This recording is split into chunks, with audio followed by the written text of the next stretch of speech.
Hello, welcome back to the channel. Thank you for joining me on another of my wonderful interviews. Now, you may remember some time ago, it may seem like a long time ago, but there were a bunch of people trying to get together to bring to you some interesting speakers to talk about the current problems, to motivate people and help people with information of what we can do to resist some of the dictatorial tyranny that's coming down at us that many of us don't feel very happy about.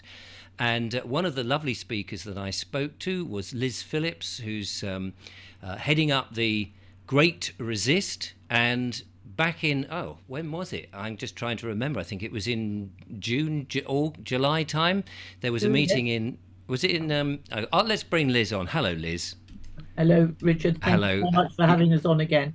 No, it's my pleasure. And I'm stumbling all over the place because so much is going on. And it's just trying to remember where you were at any one time is so difficult. I remember I was I was talking to somebody earlier about the Better Way conference, and I was thinking, when was that? It seemed like yonks ago, but that was only at the beginning of June, a couple of months ago. And here we are. So much is going on. But the Great Resist that you had, when was it again? 24th of June down in Newport in South Wales, Richard.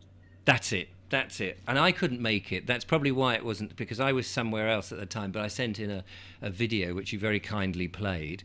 And you've got another one of these coming up. But let's find out how the first one went, because this was the first of a touring revolution, really. The first one was absolutely fantastic.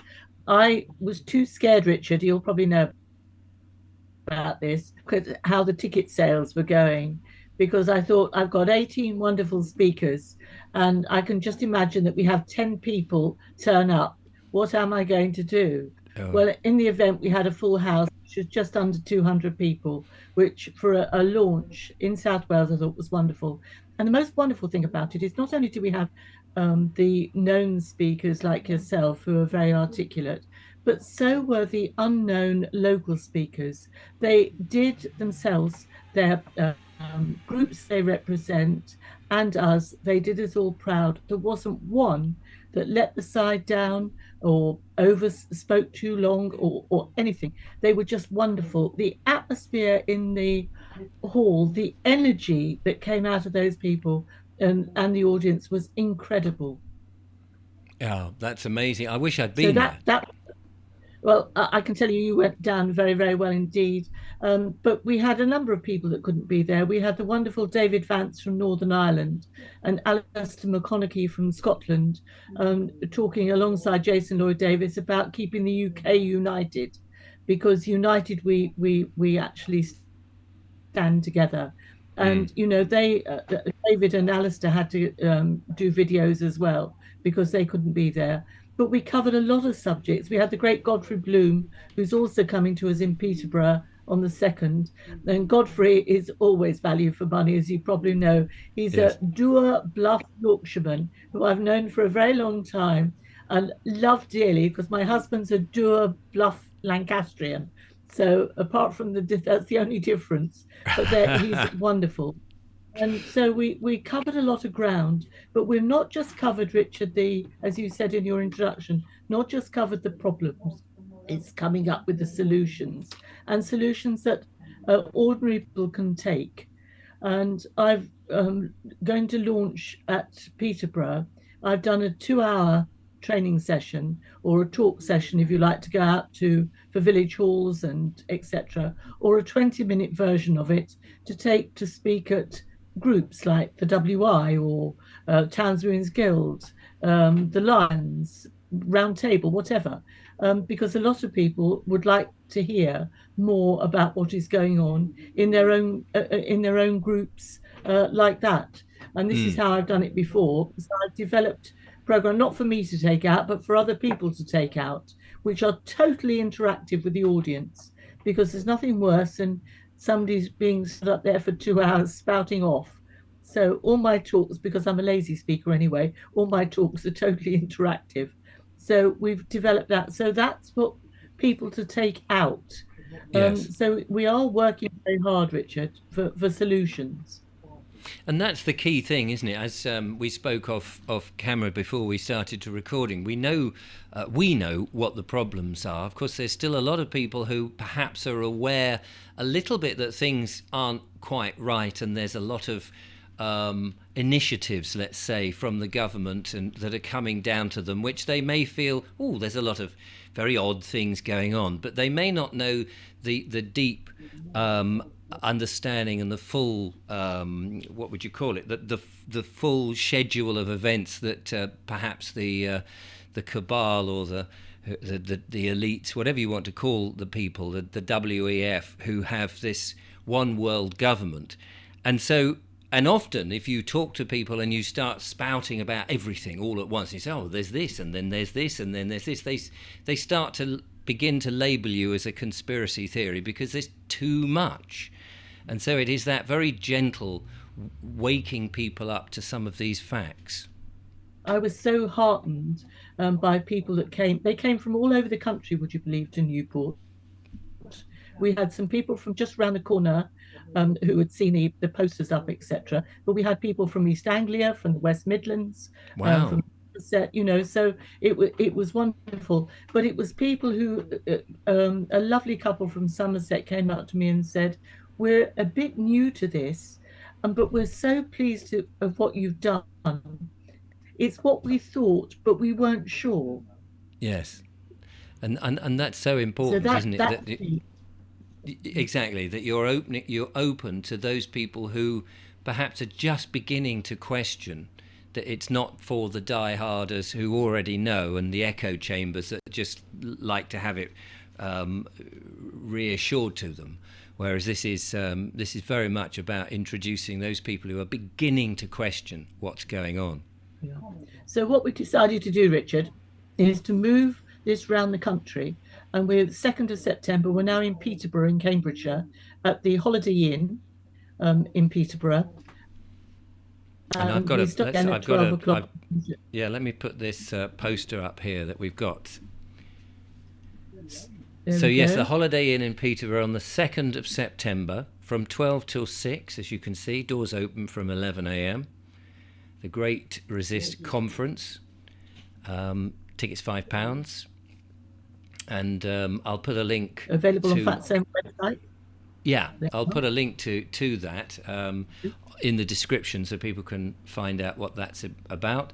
And you've got their guest speakers on 5G, health, new form of banking, child protection, climate change, electric cars, and of course a hell of a lot more, which all makes perfect sense. We have indeed, and we're talking. I've tried to do sort of like two people together. For instance, we've got Neil Petrie talking about direct democracy alongside Richard Borner talking about block voting, which is very, very similar to the Swiss system that he has developed. Right. Yes, I've had Neil on the show, actually. You've had Richard on, have you? Sorry. No, I've had Neil on the show. Well, Neil and Richard together are a sort of Morecambe and Wise team, if you like. And then you've got the great Nicholas Martin on the Fourth Industrial Revolution with the incredible Mark Steele on 5G. And there isn't anybody better. Mark has come out of the weaponizing 5G for the military. So his knowledge of 5G, Richard, is second to none. But he and again, with Nicholas Martin on the Fourth Industrial Revolution, what a pair. Now, another coup is Matthias Desmet, who is a Belgian professor, who is the world #1 authority, really, on mass formation psychosis. Because we all wonder what makes people all put masks on, for instance, or all sit down, or all stay indoors when the air outside is exactly the same as it was yesterday. And Matthias Desmet, unfortunately, he can't be with us. If I had a fortune in money, I would pay for him to come over at the drop of a hat.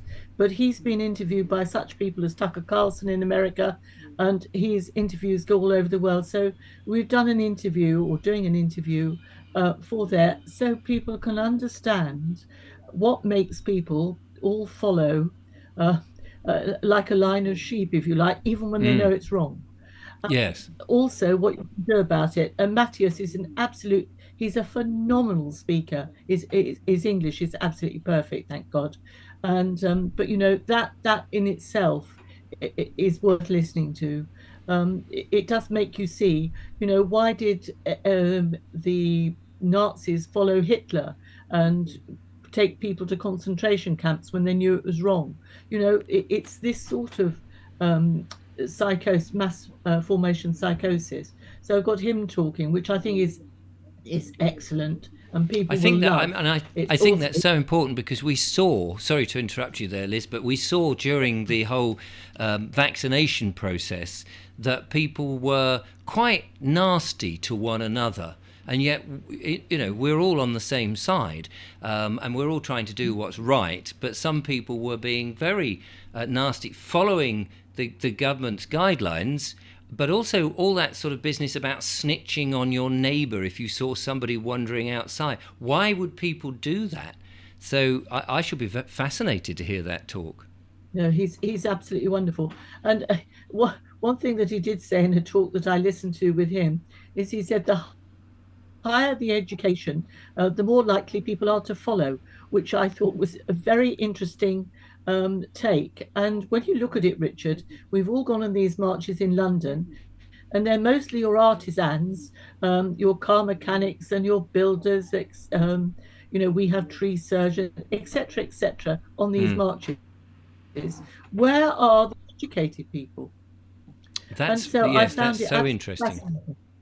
Yeah, no, I Mm. agree. Uh, Absolutely, and I think a lot of these people who work for themselves, they have to work on their wits. You know, where how to get the next job. They haven't got tiers of like in a corporation and a big business with line managers telling you what to do and how to do it and what a policy is.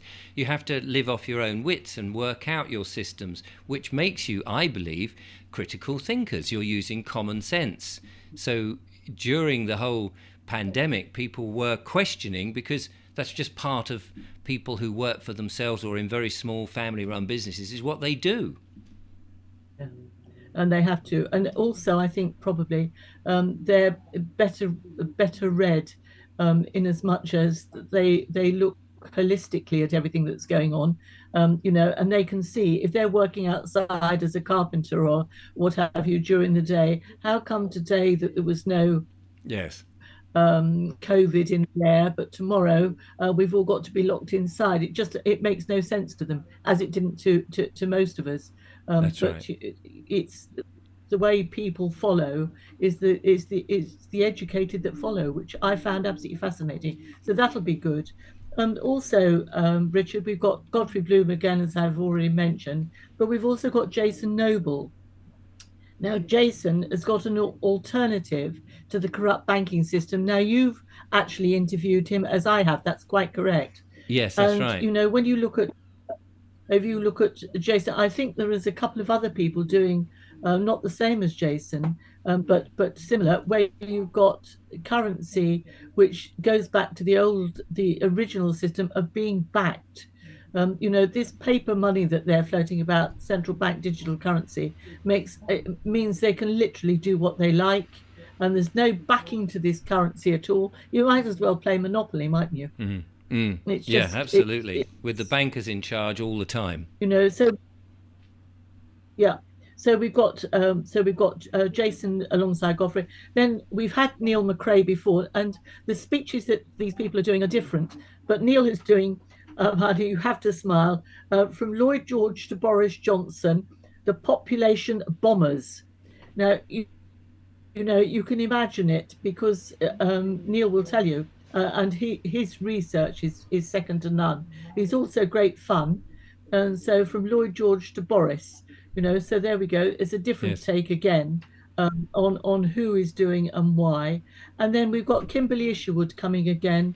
She is the Public Child Protection Wales. What a girl! What a speaker! You know, and when you look at what's happening to children around the world, and since we had our launch, The Sound of Freedom, the film that everybody's talking about in America, has come out, Mm. and what is happening to children. And we've lost, I think, over 100 children that have come over in boats in Kent have gone missing out of care. Heaven knows what's happening to these children. I just don't know. Yes, It's quite frightening. we had Kimberly on the For show them, a couple of times yeah. actually, yeah, it's appalling. It's appalling, and they're fighting so hard on behalf of all parents up and down the country, even though they live in Wales. Is obviously going against the British state and the teaching that they're putting into schools, and as David Edelman is on the campaign also to try and persuade people to take their children out of school because the curriculum now is so corrupt. uh, we're run by perverts and paedophiles, Richard, I'm afraid. And, you listen to people like Andrew Bridgen trying to get debates in the House of Commons. We've Yeah. got one MP, perhaps two, because I think Lee Anderson is beginning to speak up. And we've had, Charles Walker, Christopher Chope. There are one or two that sort of dabble a little bit, but they want to make far more noise and come out far stronger than they have done. We are run by perverts and paedophiles. I'm convinced of it. Oh, I think you're absolutely right. And every day there seems to be another revelation. Yeah, so you've got loads. I mean, I'm just going to put the speaker list up again. Here we go. There's And you see, it's a I full don't know on. whether it is. I'm sure you all know the wonderful chap who's been out in London at all the um, um, marches, etc., Piers Corbyn. And you know how he really is one of the foremost speaker, like on climate change. But most people don't know that the wonderful Reverend Philip Foster worked with Piers when they did an alternative Paris climate change conference some years ago.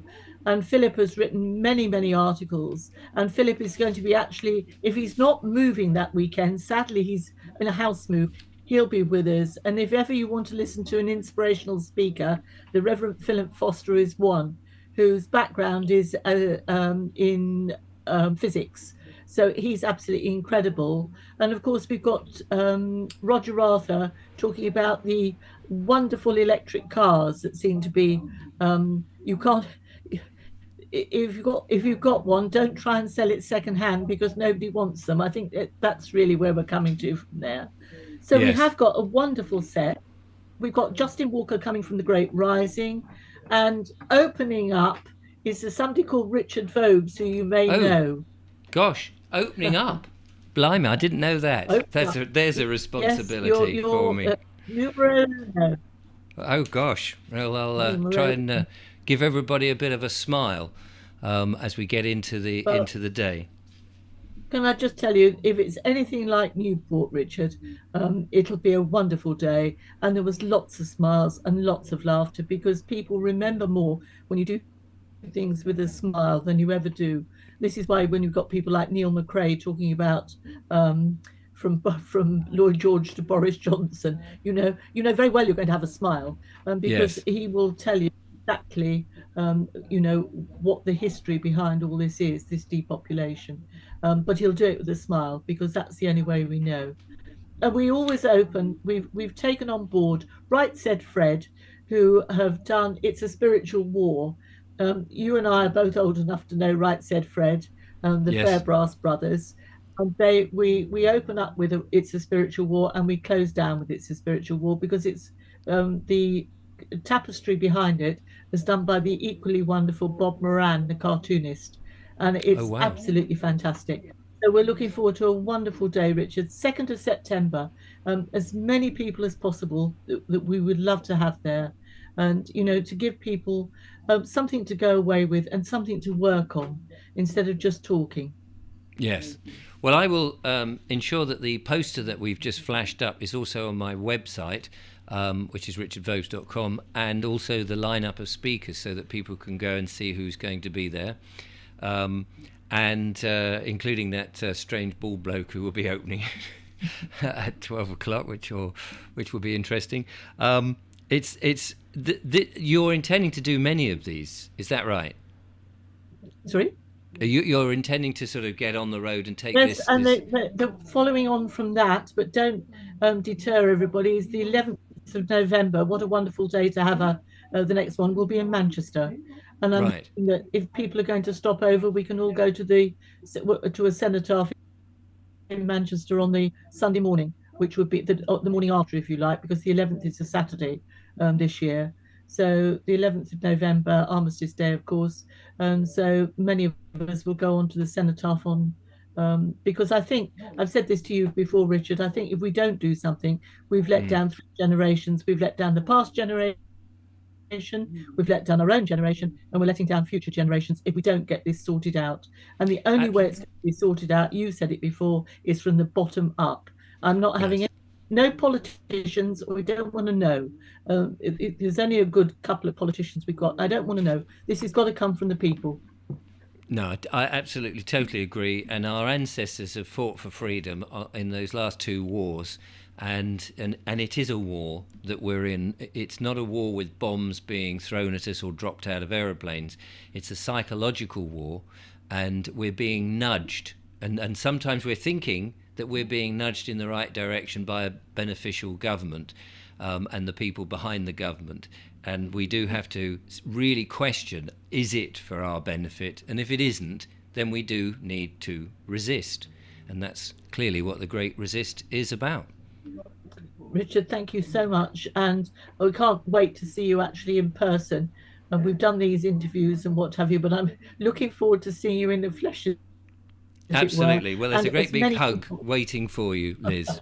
Oh, that's I can I just tell you the nicest thing is people you don't know, and it's just such a warm feeling of friendship. We've all met people that we would never have met before, so it has had benefits. Mm. So Yeah, oh, I thank you totally very agree. much. I absolutely agree. I mean, this has been a roller coaster for me, and I've met so many wonderful and interesting people. My knowledge of all sorts of things have been expanded. I think I would have stayed in the narrow field that I was in, which was slowly expanding. But in the last 9 months, whatever it is, I've met some incredible people. I've been to all sorts of wonderful events, and I'm learning all the time. I keep saying to everybody, I'm the baby of the party, but and what a party! But we kind of needed this kick up the bottom to make ourselves realise that actually there's so much that we can do for one another and the planet, and it hasn't got to be in a nasty under the thumb sort of way. No, I think I don't know about rights and lefts. I know about right and wrong, and I think Yeah. you're right. And the other thing I always say, Richard, is that I think we've got one on our side from up there, that they haven't got on their side. And No. providing we actually do something and get off our butts and do something, it doesn't matter if you're just talking to somebody. You don't have to do lots of things, but as long as you're doing something, then we will defeat all this because Yes. defeat it has to be. No, absolutely, totally agree. Well, Liz, I know there's still loads of preparations for it, but the date is fast approaching. Very much looking forward. 2nd of September. Do check out the where to get the tickets from. As I say, I'll leave the link in the description. I'll also bung it on my webpage as well. But Liz, thank you for telling us about it and incentivizing us all to get off our bottoms and do something. And this is one way to find out lots of information firsthand from real people, and you can give everybody a nice hug at the end of it. So what could be better? Nothing better at all. Thank you again. Brilliant. Well, there we are, ladies and gentlemen. I'll be back with more interviews and monologues and bits and pieces. So thank you for watching. Big thanks to Liz. And if you're turning up at Petersfield, do come up and say hello. I'm more than happy to. Peterborough. Pardon? Peter, yeah, not Petersfield, Peterborough. Thank you, Liz. Yeah, Peterborough. Petersfield is in Hampshire. Peterborough is in Cambridgeshire. Two different places. But there you are. Anyway, I will end this. Thank you for watching. Until next time, goodbye.